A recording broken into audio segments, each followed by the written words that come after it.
Hello there patrons, so this is going to be the second video in the Poppet series, as you have seen my little blackthorn Poppet now, and this is going to be awakening the blackthorn spirit, or honouring and creating a connection between the spirit of the Poppet and the Poppet as a vessel itself.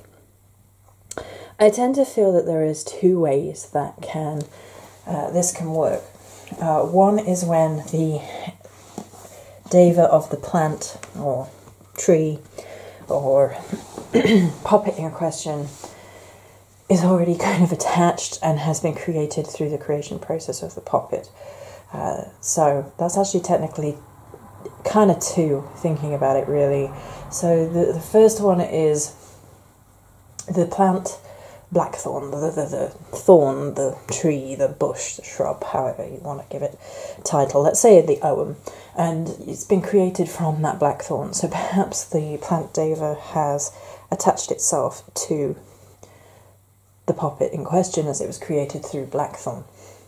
Now, I'm not of the opinion that spirits can only be in one place at one time. I feel through the spiritual ecosystem it's perfectly capable that they can channel themselves through this Poppet as well as being a part of the living tree which is still living. In the case of a tree that had not continued to live, that might be different, but that's not the case with this one.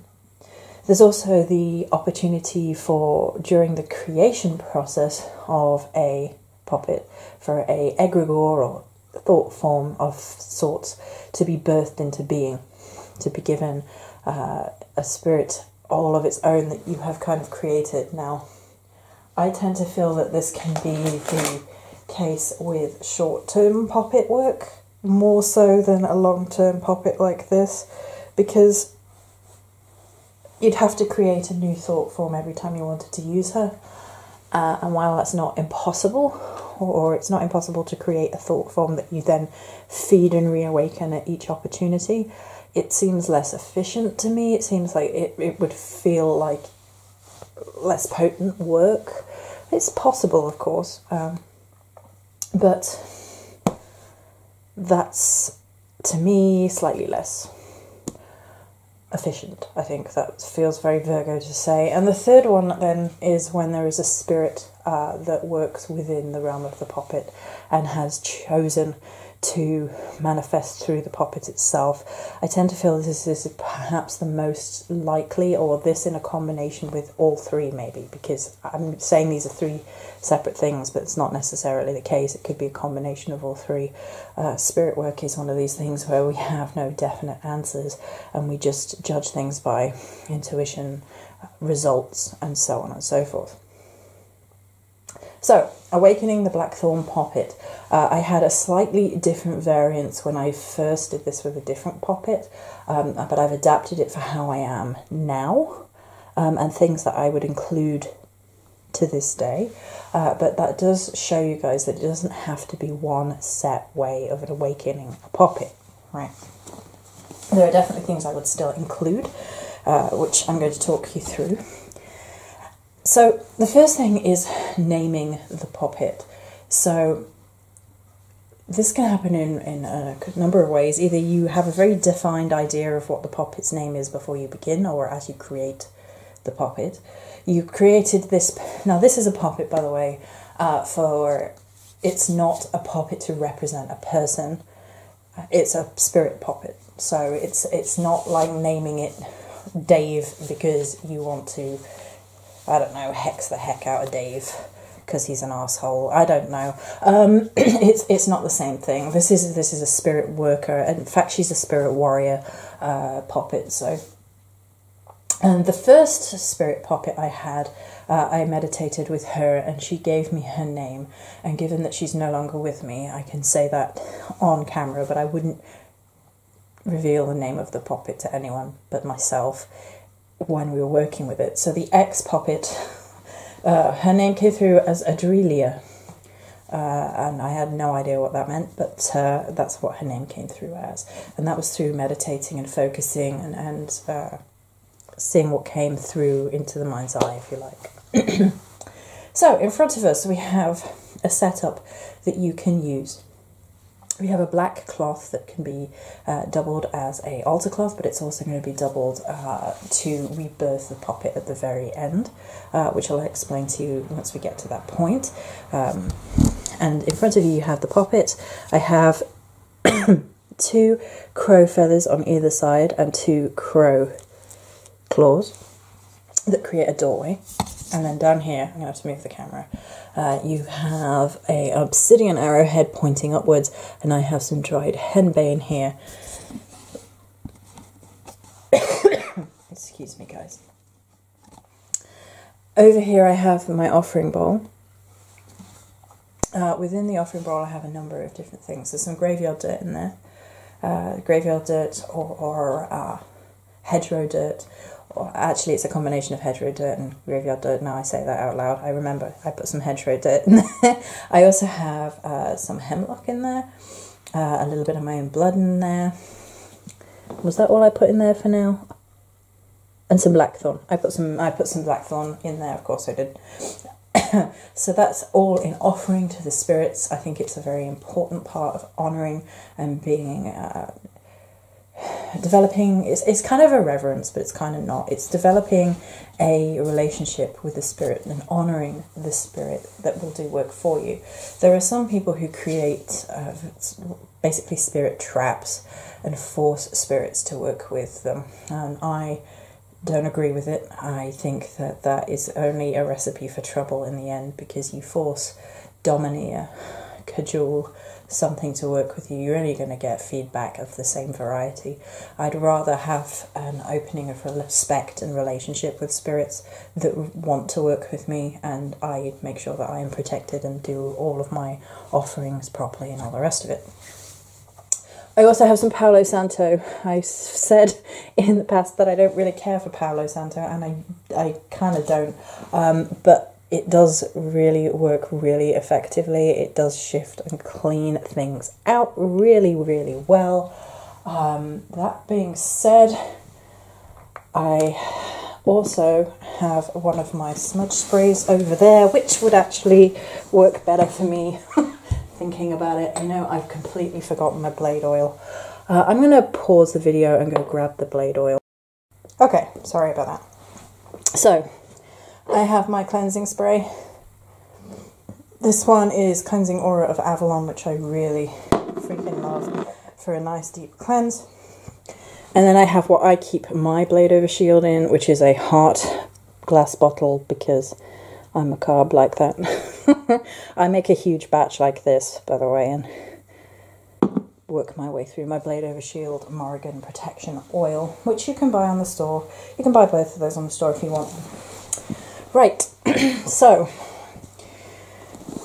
prior to beginning any kind of spirit work, it would be beneficial to do cleansing work and to do protection work, because you are connecting to the realm of the spirits. You don't want to be attracting things that you don't want to be working with. You don't want lingering spirits attaching themselves to you. You don't want to leave any gates open in order to that spirits can freely interfere with your life.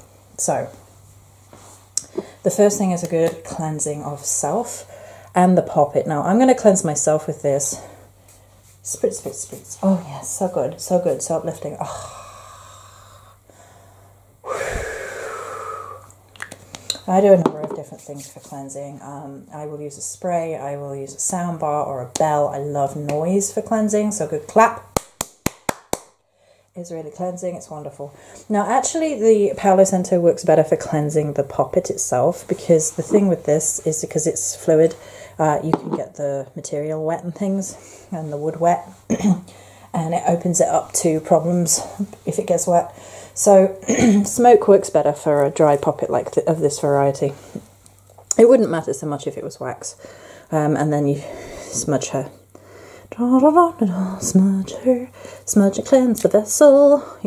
I wouldn't recommend light-hearted singing, but you know, you can. Why not? Interplay some humour with the more serious. Why so serious? So you have cleansed and you have protected yourself. Protection. I'm going to put some blade over shield oil. I'm going to anoint my hands. in particular. I'm going to anoint my head. You might want to cover your head for spirit work. And I'm going to anoint my throat, which you can't see on camera. And you're not going to see because I'm a mess today, but hey, I'm doing it. I promise. You can hear the noises of me doing it. Covering a head is... it's mainly seen in the hoodoo traditions, the voodoo traditions, but I think there's really something to it. It's a guard against possession. It's a guard against being interfered with through the head space, and I think it's a really wise choice. So while I fully acknowledge that it comes from outside of my particular spiritual practice, to my knowledge anyway, I've never heard of that sort of thing happening with Celts or anything, not that I know of, but I'm happy to honour where that came from and incorporate that as a form of spiritual protection and honour where it came from, honour that that's not necessarily a part of what I would have learned in the Celtic tradition, but given that the voodoo tradition works with lower end spirits more, perhaps more than any other, I think they probably know what they're doing more than anyone else perhaps, and I don't say I think they know, I know they know, they know better than most of us, right? Anyway, we accept their wisdom and we honour their knowledge. That's what we're doing. So, spirit doll, black cloth, gateway of crow, both in terms of claws and feathers. So we have the opening, which is the obsidian arrowhead, and the henbane. So, the obsidian arrowhead cuts. Obsidian cuts anyway, it's highly reflective, you can scry in it, it's very good for spirit work, it's also very protective, so it has a duality to it, and we cut through and create a spirit gate through which the spirit will enter the poppet. We have henbane here because I believe very much in the path of poisons.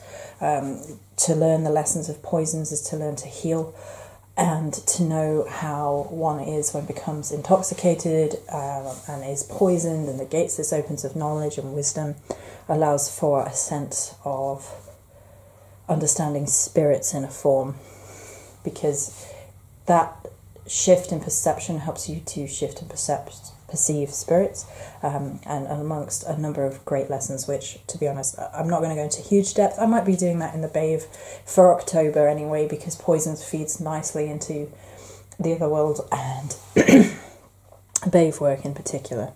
So there's that.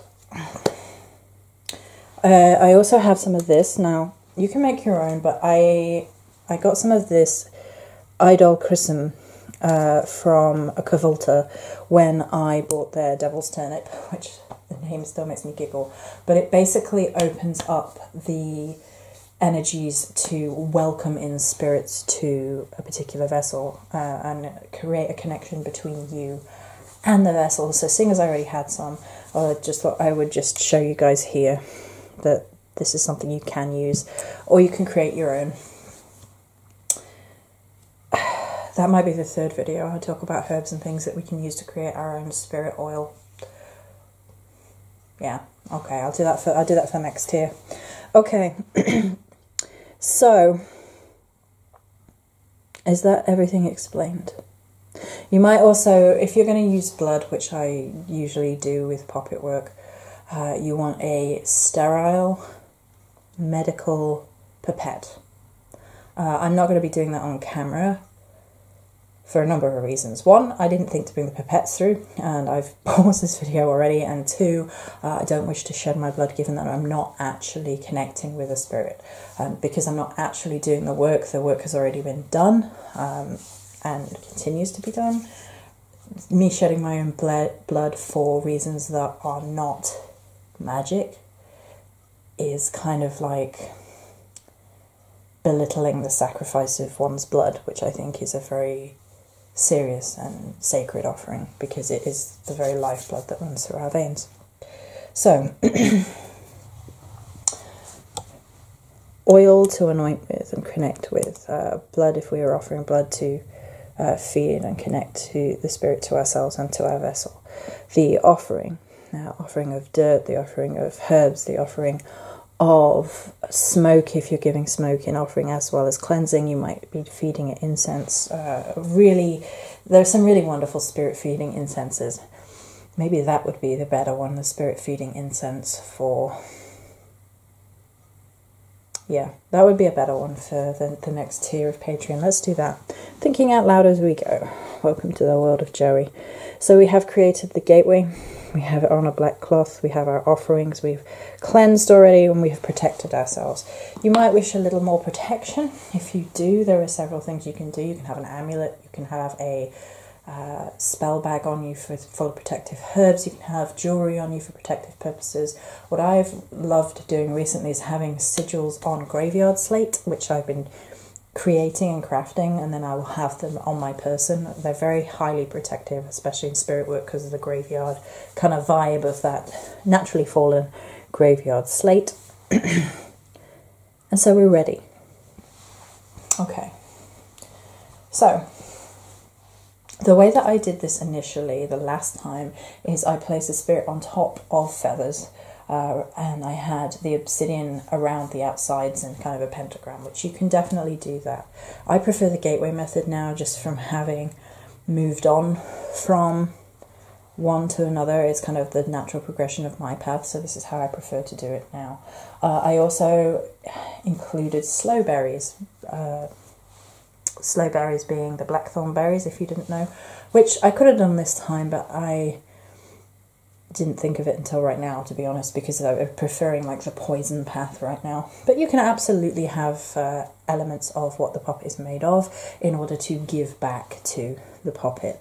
Now, I've already half crafted this poppet, as you guys know from the first video. So any decorations, any giving like that is already an offering to this poppet doll to make it alluring, to make it honour it. And you might continue that process after if the spirit kind of indicates to you that it wants something more on the poppet. So the last time I did this, I cleansed my altar with strong water and anointed the altar with slow oil. These are things that you can do, or you can anoint it with a spirit oil. Then I placed the poppet on top of the cloth, and she was on top of the feathers last time. She's in between the gateway this time. I meditated in order to find the meaning of her name, the energy that comes through from the spirits that are interested. And usually you'll find that there's one that was louder than the others. Before you do this process, you may wish to invoke your gods, you may wish to invoke your ancestors, your spirit guides, whomsoever you work with to protect you and guide you, and then reach out for a name.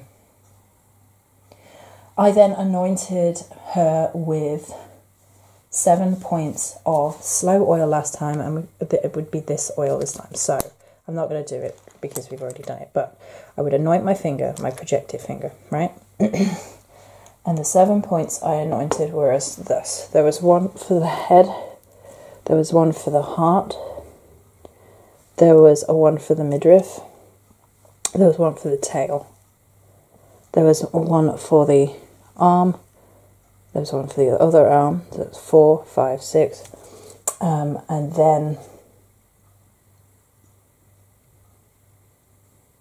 I anointed above in terms of spirit, so here, to welcome down, to draw down. I added 2 thorns to her side last time, and this time it would be the gateway, and said, by slow, by thorn, be born. And then I used 7 breaths of life. So, 7 breaths of life is when I envisage the poppet coming to life in my mind, and then I basically blow my breath from tail to head up 7 times, and it's a very definite purpose on the end. 7 times. Then I anointed her with blade over shield oil. And I anointed her in the 7 same places and asked 7 times that the Morrigan bring you to life. And then I said hail and welcome to the name of the poppet 7 times. And then I gave her her first mission. Although if you were creating a Poppet for ongoing work, you might wish to wait for a little bit for that. And then I fed her. Now, feeding spirits or feeding Poppets is a very well-known practice, but you can feed them incenses is probably the easiest way. If you're cleansing out with something like a Paolo Santo, you might want to feed the spirit energy something like frankincense, or some spirit incense like the one we're going to talk about in the next video, which I will record later today. Once she has been fed and created and crafted, there is the purpose. Now, actually, before we go through that, I'm going to talk about pulling down spirit into the Poppet, because perhaps that was not as clear. Right, so I have said all of these things. I have brought the life into the Poppet. I have blown life in. I have asked that Morrigan brings you down to life, and at that point I visualise the spirit being brought down into the Poppet, drawn down, and she's not bound. It's not a binding, it's an asking and a creating of housing, so it's not a trap. So she basically, Morrigan would bring down the spirit, and the spirit would glow in your meditation, be infused with the energy of the spirit. They would come through the gateway. You would declare your intention that only that spirit may come through the gateway. And then when you have given the spirit life, when you have fed her incense, you close it all down. So you then cleanse over the space with your Paolo Santo perhaps, and say that you welcome, hail and welcome the spirit, and only the spirit, and that only this spirit may remain, and the gates are closed, and you visualise that spirit connection being closed off. I would also ask the Morrigan to close that off, and then I would remove the gateway and knock my spirit oil over. It was a good job it was. And the last thing is the obsidian, and then we would cut any ties other than the spirit. Only may remain. And then the process of rebirthing, and this came initially, I read about this from Sarah Ann Lawless, and it has become pivotal to my spirit work, is that then I would wrap her in her black cloth, like so, and place her on the altar. And this is the rebirthing process. This is a symbolic wrapping, shrouding of the spirit doll away from the mundane life, so that they may die from the mundane life and be reborn, and the spirit may be reborn into this relationship, this spirit relationship going forward. So it's a process of going into void and being rebirthed from that.